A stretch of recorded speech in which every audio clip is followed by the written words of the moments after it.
नमस्कार, मैं हैरी। आप सभी लोगों का स्वागत करता हूं हमारे यूट्यूब चैनल हैरी की क्लासेस में। आज आपके लिए मैं लेकर आया हूं भारत की भौगोलिक स्थिति से संबंधित पार्ट 3 MCQ, जिसमें मैं आपको MCQ के साथ साथ कुछ एडिशनल इन्फॉर्मेशन भी दूंगा। तो चलिए स्टार्ट करते हैं।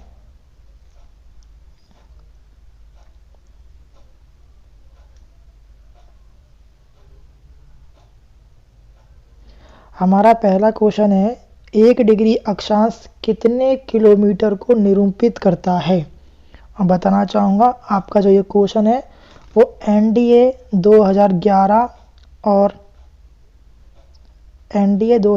और SSC 2013 में आ चुका है।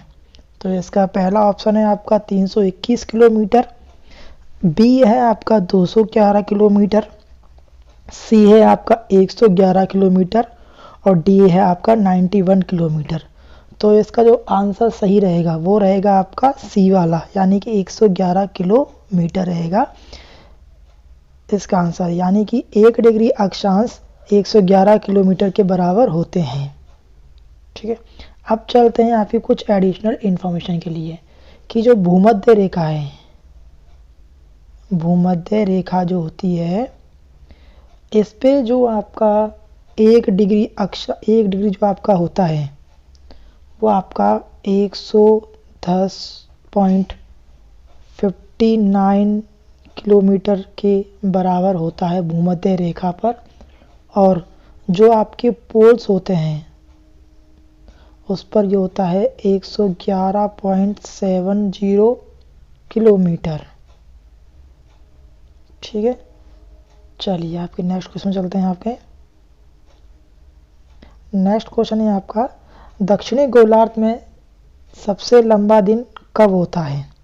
और जो ये क्वेश्चन है आपका वो राजस्थान पुलिस 2007 में और BPSC 2008 में पूछा गया है। तो क्वेश्चन हमारा, दक्षिणी गोलार्ध में सबसे लंबा दिन कब होता है।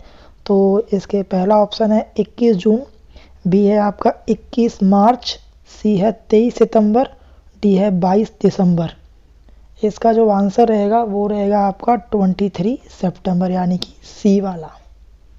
ठीक है, सी वाला इसका आंसर रहेगा 23 सितंबर। चलिए अब इसकी एडिशनल इन्फॉर्मेशन की बात करते हैं। तो आपका जो 22 दिसंबर है, 22 दिसंबर को उत्तरी गोलार्ध में सबसे छोटा दिन होता है। ठीक है, इसके अलावा 21 मार्च व 23 सितंबर, 21 मार्च व 23 सितंबर को सूर्य की किरणें विषुवत वृत्त पर सीधी पड़ती हैं, यानी कि यहाँ पे और यहाँ पे जो है दिन और रात बराबर होते हैं। ठीक है, चलिए आपके तीसरे क्वेश्चन पे चलते हैं हम। आपका तीसरा क्वेश्चन है, किस अक्षांश रेखा को कर्क रेखा कहते हैं। ये जो क्वेश्चन है आपका वो राजस्थान पुलिस 2008 में पूछा गया था।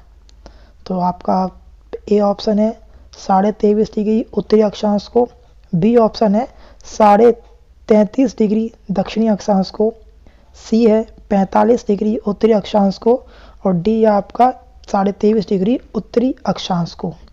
तो जो आपका अक्षांश है यानी कर्क रेखा कहते हैं, कर्क रेखा कहते हैं, आपका आंसर नंबर डी है 23.5 डिग्री उत्तरी अक्षांश को कर्क रेखा कहा जाता है। ठीक है, चलिए आपके नेक्स्ट क्वेश्चन में चलते हैं। आपका नेक्स्ट क्वेश्चन नंबर 4 है, डोलड्रम्स बेल्ट स्थित है। जो डोलड्रम बेल्ट है ये क्वेश्चन आपका SSC 2003 और सेकंड ग्रेड टीचर में पूछा गया था। ठीक है, चलिए इसके ऑप्शन पढ़ते हैं। पहला है कर्क रेखा पर, दूसरा है मकर रेखा पर, सी है आपका भूमध्य रेखा पर और डी ऑप्शन है आपका ध्रुवों के समीप। इसका जो आंसर रहेगा वो रहेगा आपका भूमध्य रेखा के समीप, यानी डोलड्रम बेल्ट जो है वो भूमध्य रेखा पर स्थित है। चलिए तीसरे को आपके चौथे क्वेश्चन पे पांचवें क्वेश्चन चलते हैं। आपका पांचवा क्वेश्चन जो है वो है, द्वीपों सहित भारत की तट रेखा की लंबाई कितनी है। और ये जो क्वेश्चन पूछा गया आपका फोर्स 2011 में पूछा गया है की द्वीपों यानी भारत की जो तट रेखा है, द्वीपों को मिलाकर भारत की तट रेखा की लंबाई कितनी है? ए ऑप्शन है आपका 6100 किलोमीटर, बी ऑप्शन है आपका 6200 किलोमीटर, सी ऑप्शन है आपका 7516.5 किलोमीटर और डी ऑप्शन है आपका 8000 किलोमीटर। तो इसका जो आंसर है वो है आपका सी वाला, यानी कि 7516.5 किलोमीटर द्वीपों सहित, यानी कि भारत की द्वीपों के साथ तटरेखा 7516.5 किलोमीटर है। चलिए इसकी एडिशनल इन्फॉर्मेशन की बात करते हैं कि जो भारत की मुख्य भूमि की लंबाई, भारत की मुख्य भूमि की लंबाई यानी बिना द्वीपों के जो है वो आपकी है 6100 किलोमीटर। यानी कि बात की जाए इस तरह तो यह 6100 किलोमीटर और जो आपकी ये द्वीप है इनको मिलाकर ये पहुंचती है 7516.5 किलोमीटर। ठीक है दोस्तों, चलिए क्वेश्चन पे चलते हैं, आपके छठे क्वेश्चन पे। छठा क्वेश्चन है आपका, तमिलनाडु व आंध्र प्रदेश के तट का नाम है, यानी तमिलनाडु व आंध्र प्रदेश का जो तट स्थित है उसे क्या कहते हैं? ये क्वेश्चन पूछा गया था आपका RAS और RTS प्री 2012 के अंदर। चलिए इसके ऑप्शन पढ़ते हैं।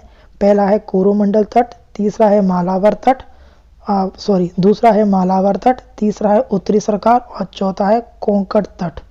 तो इसका जो आंसर रहेगा वो रहेगा आपका आंसर ए कोरोमंडल तट, यानी कि जो कोरोमंडल तट है वो तमिलनाडु व आंध्र प्रदेश के तट को कोरोमंडल का तट कहते हैं। ठीक है दोस्तों, चलिए अब बात करते हैं एडिशनल इन्फॉर्मेशन की आपकी मालाबार तट की। जो मालाबार तट है ये कन्याकुमारी से लेके पूरा जो केरल व कर्नाटक है राज्य का किनारा, यानी कि जो मालाबार तट है इसके अंदर आपका जो रहेगा कन्याकुमारी,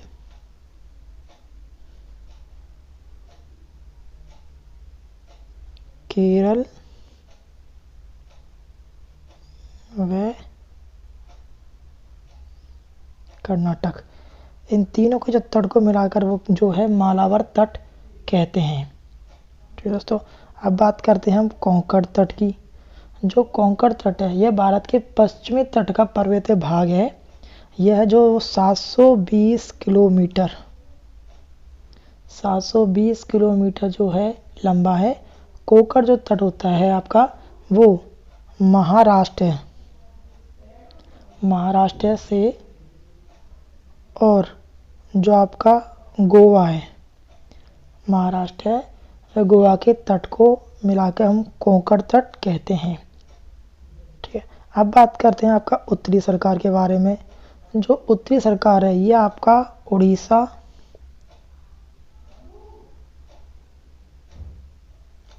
में उत्कल और आंध्र प्रदेश, उड़ीसा में उत्कल और आंध्र प्रदेश में गोदावरी और कृष्णा नदी के बीच के भूभाग को उत्तरी भाग कहते हैं। यानी कि आपका ये हो गया उड़ीसा में उत्कल और आंध्र प्रदेश में गोदावरी और कृष्णा नदी के बीच के भूभाग को आपका उत्तरी सरकार तट कहते हैं। चलिए क्वेश्चन नंबर आपका 7 पे चलते हैं। क्वेश्चन नंबर 7 है आपका, मणिपुर का अधिकांश धरातल है। क्वेश्चन पूछा गया कि मणिपुर का धरातल जो है कैसा है, और ये क्वेश्चन पूछा गया था आपका RAS RTS प्री 2020 और JPCS 2001 में पूछा गया है आपका क्वेश्चन। इसके ऑप्शन पढ़ते हैं। ए ऑप्शन है मैदानी भाग, बी है पठारी भाग, सी है दलदली भाग और डी है पर्वतीय भाग। ठीक है दोस्तों, तो आपका जो ऑप्शन है कि मणिपुर का अधिकांश जो धरातल है वो कैसा है। चलिए तो इसका जो आंसर है वो है आपका पर्वतीय भाग। ठीक है दोस्तों, चलिए आगे चलते हैं नेक्स्ट क्वेश्चन पर। क्वेश्चन नंबर 8 है आपका, मुंबई को पुणे से कौन सा घाट मिलाता है। ठीक है, और ये क्वेश्चन जो पूछा गया वो आपका RPSC HN 2012 में पूछा गया है। तो इसके जो ऑप्शन है वो है आपका ए भोर घाट, बी है गौरण घाट, तीसरा है थाल घाट और चौथा है पाल घाट। इसका जो आंसर रहेगा आपका वो रहेगा आपका ए भोर घाट, यानी कि जो भोर घाट है वो मुंबई को पुणे से मिलाता है। चलिए आगे चलते हैं नेक्स्ट क्वेश्चन आपके ऑप्शन पर।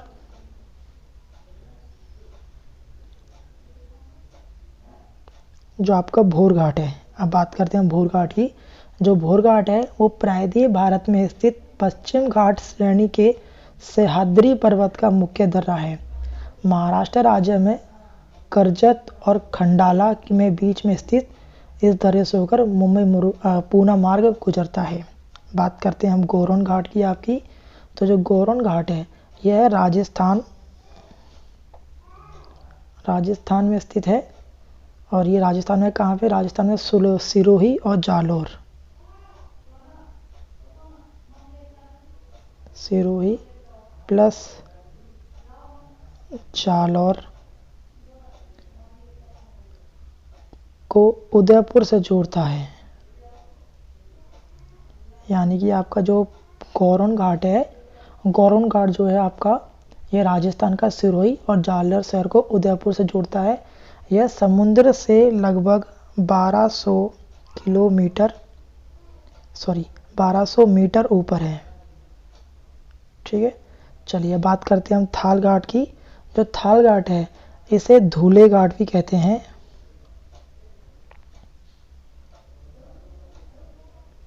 धूले घाट या कसर घाट भी कहते हैं। ठीक है, तो अगर क्वेश्चन आता है कि धूल घाट या कसर घाट कैसे कहते हैं तो वो थाल घाट को कहा जाता है। ठीक है, और ये जो है आपका ये महाराष्ट्र में स्थित है। ठीक है, अब बात करते हैं हम पाल घाट की। जो आपका पाल घाट है इसे पल्लकर भी कहते हैं।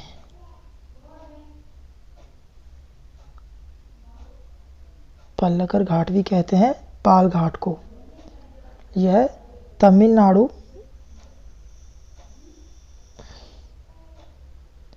प्लस केरल में है। यानी कि पाल घाट जो है तमिलनाडु प्लस केरल में है। यह केरल के पूर्वी किनारे को तमिलनाडु से जोड़ता है। ठीक है दोस्तों, चलिए आपके क्वेश्चन नंबर 8 पे चलते हैं।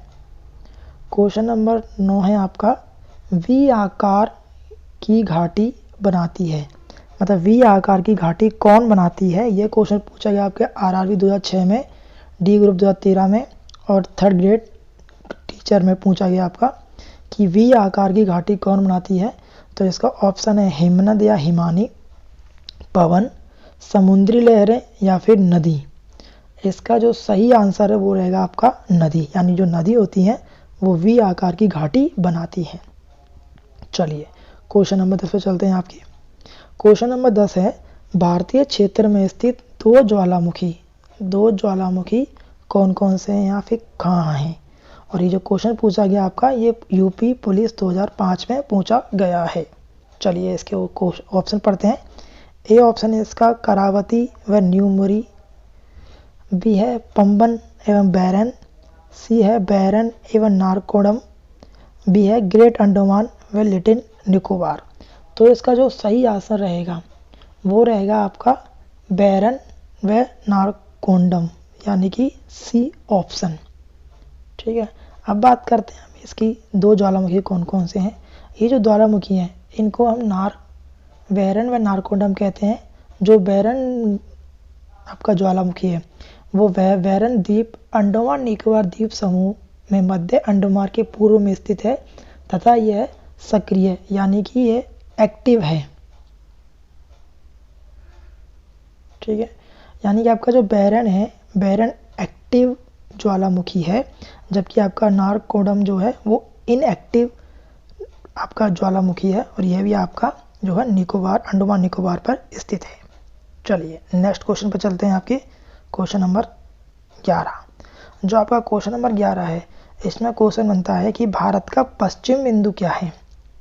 ठीक है, यानी कि भारत का पश्चिम बिंदु क्या है। ये जो क्वेश्चन पूछा गया है ये MPPCS 2008 और RRB 2014 में पूछा गया है। इसके जो ऑप्शन है वो है 23 डिग्री पश्चिम, 68 डिग्री 7 मिनट पश्चिमी राजस्थान में, 68 डिग्री 7 मिनट पूर्व गुजरात में और 68 डिग्री 7 मिनट पूर्व राजस्थान में। तो इसका जो आंसर रहेगा वो रहेगा आपका सी 68 डिग्री 7 मिनट पूर्व गुजरात में, यानी कि पश्चिमतम बिंदु जो है वो पूर्व गुजरात में है और इसका जिस जगह का नाम है वो आपका सर क्रीक। सही लिख देता हूँ इसको, सर क्रीक। यानी कि भारत का पश्चिमतम बिंदु क्या है, सर क्रीक है। ठीक है, अगर पश्चिमतम पे बात की है तो बात करते हैं सबसे पूर्वी की। तो जब सबसे पूर्वी है वो है आपका डांग, और जो डांग पड़ता है आपका, ये पड़ता है आपका अरुणाचल प्रदेश में। ठीक है, ये आपका सबसे पूर्वी हो गया।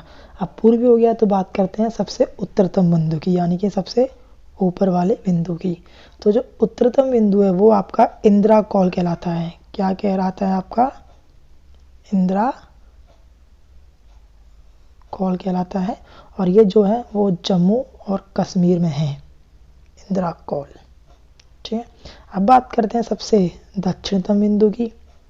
तो जो दक्षिणतम बिंदु यहाँ पे दो चीज़ होती हैं, एक तो है मुख्य भूमिका और एक है जो द्वीपों को मिलाकर। तो अगर हम बात करें इस वाले मुख्य भूमि की, तो ये जो है आपका, ये है कन्याकुमारी। ठीक है, कन्याकुमारी है। अब लेकिन अब बात करें हम इन द्वीपों को मिलाकर, तो ये जो है आपका, इसे हम इंदिरा पॉइंट कहते हैं।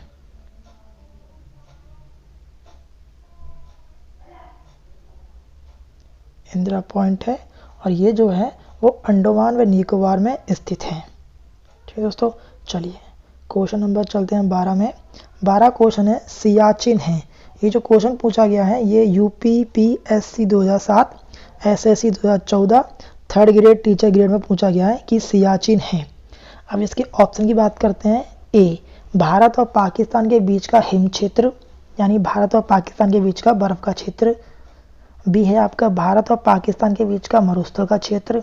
सी है भारत और चीन के बीच का सीमांत क्षेत्र। डी है भारत और म्यांमार के बीच का सीमांत क्षेत्र। तो इसका जो आंसर है वो है आपका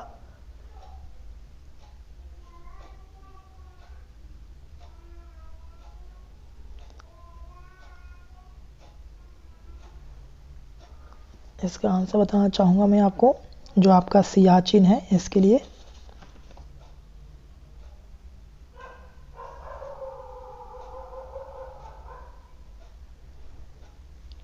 भारत और पाकिस्तान के बीच का हिम क्षेत्र, ये है आपका भारत और पाकिस्तान के बीच का हिम क्षेत्र, जो सियाचिन कहलाता है। ठीक है, चलिए नेक्स्ट क्वेश्चन चलते हैं आपके। नेक्स्ट क्वेश्चन है भारत की भौगोलिक स्थिति के संबंध में कौन सा कथन सही है। यानी यहाँ पे भारत की भौगोलिक स्थिति में कुछ बताया गया, पूछा गया कौन सा कथन सही है। ये जो क्वेश्चन है आपका वो एसएससी 2016 एमपीपीसीएस 2012 में पूछा गया है। तो इसके ऑप्शन की बात करते हैं। ये है विषुवत रेखा के उत्तर में स्थित है। बी है ये 8 डिग्री 4 मिनट उत्तर से 37 डिग्री 6 मिनट उत्तरी अक्षांश के बीच स्थित है। सी है आपका यह है 68 डिग्री 7 मिनट से 97 डिग्री 25 मिनट पूर्वी देशांतर के बीच स्थित है, और उपयुक्त सही। तो बताना चाहूँगा इसका जो आंसर वो है डी वाला है, उपयुक्त सही। यानी कि भारत के संबंध में चारों जो तीनों कथन है बिल्कुल सही है। पहला है कि यह विषुवत रेखा के उत्तर में स्थित है, बिल्कुल सही है। जो भारत है वो विषुवत रेखा के उत्तर में स्थित है। ठीक है, जानते हैं विषुवत क्या कहते हैं, 0 डिग्री अक्षांश को हम विषुवत कहते हैं। भारत जो है वो यहाँ पर स्थित है, तो बिल्कुल सही पहला पॉइंट उत्तर में स्थित है। यह 8 डिग्री 4 मिनट उत्तर से 37 डिग्री 6 मिनट उत्तरी अक्षांश में, बिल्कुल सही है, क्योंकि उत्तरी अक्षांश में। और ये 8 डिग्री 4 मिनट, यानी भारत का जो विस्तार है वो 8 डिग्री 4 मिनट उत्तर से 37 डिग्री 6 मिनट उत्तरी अक्षांश में है, बिल्कुल सही कहा है इन्होंने। तीसरा है ये 68 डिग्री 7 मिनट से 97 डिग्री 25 मिनट पूर्वी देशांतर में स्थित है। बिल्कुल भारत जो है पूर्वी देशांतर में, यानी उत्तर पूर्वी देशांतर में स्थित है। तो ये सभी जो कथन है बिल्कुल सही है। चलिए नेक्स्ट क्वेश्चन में चलते हैं आपके। आपका जो नेक्स्ट क्वेश्चन है वो है आपका 14। संपूर्ण भारत के कितने भूभाग पर पठार का विस्तार है। ठीक है दोस्तों, संपूर्ण भारत के कितने भूभाग पर पठार का विस्तार है। ये जो क्वेश्चन पूछा गया है वो पुलिस 2013 में, यूपीएससी 2011 में, यूपी पुलिस 2009 में पूछा गया है। इसका जो सही आंसर है वो है आपका सी, यानी कि सी आपका 27.7, 27.7 जो है आपका भूभाग पर भूभाग का पठार है।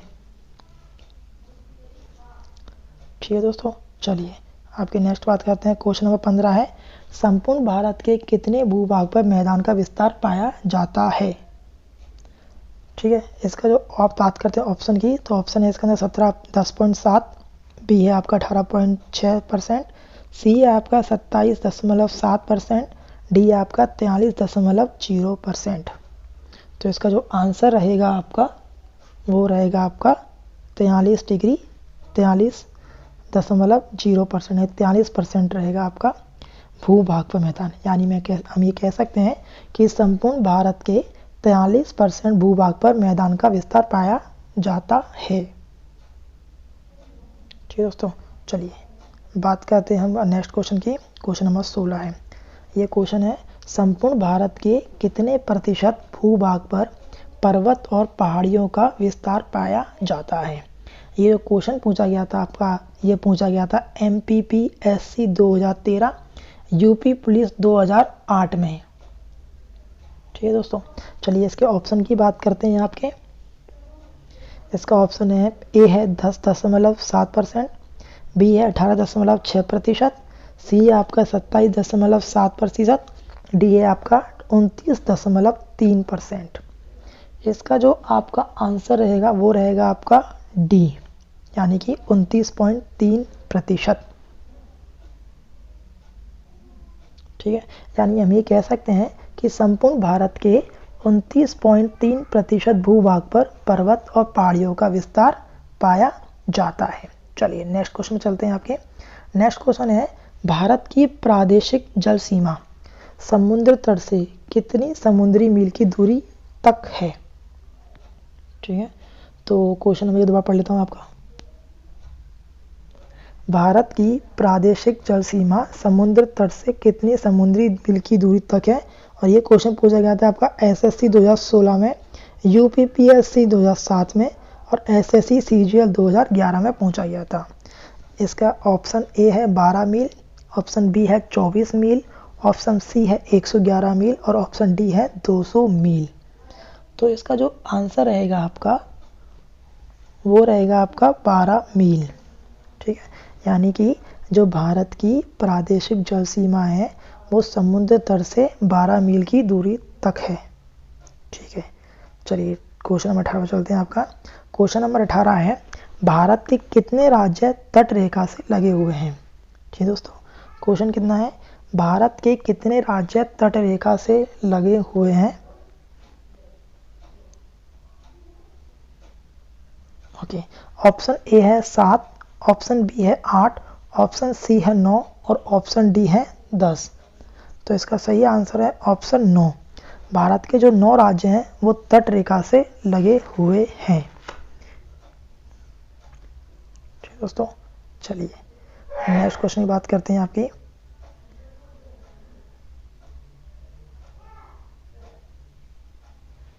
Question number 19।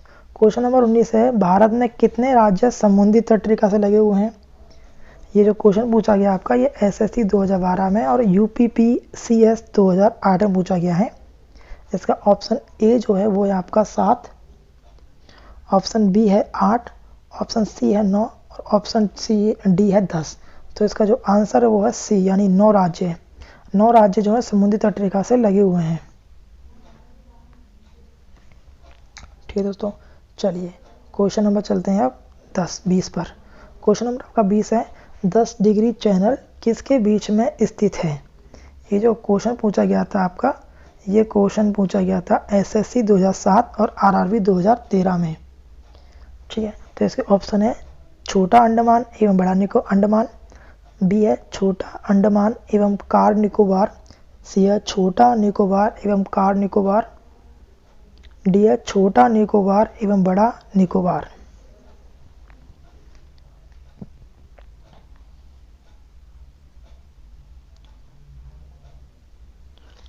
इसका जो आंसर रहेगा वो रहेगा आपका बी, यानी कि बी आंसर है कि जो 10 डिग्री चैनल है वो छोटा अंडमान एवं कार निकोबार के बीच में स्थित है 10 डिग्री चैनल।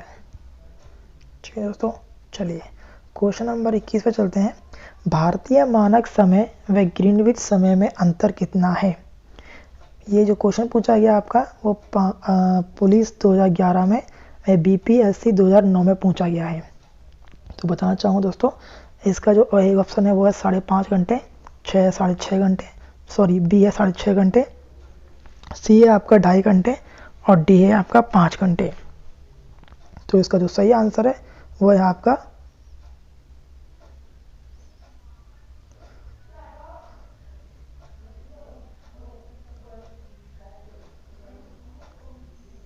साढ़े 5 घंटे, यानी भारतीय मानक समय व ग्रीनविच समय में अंतर कितना है?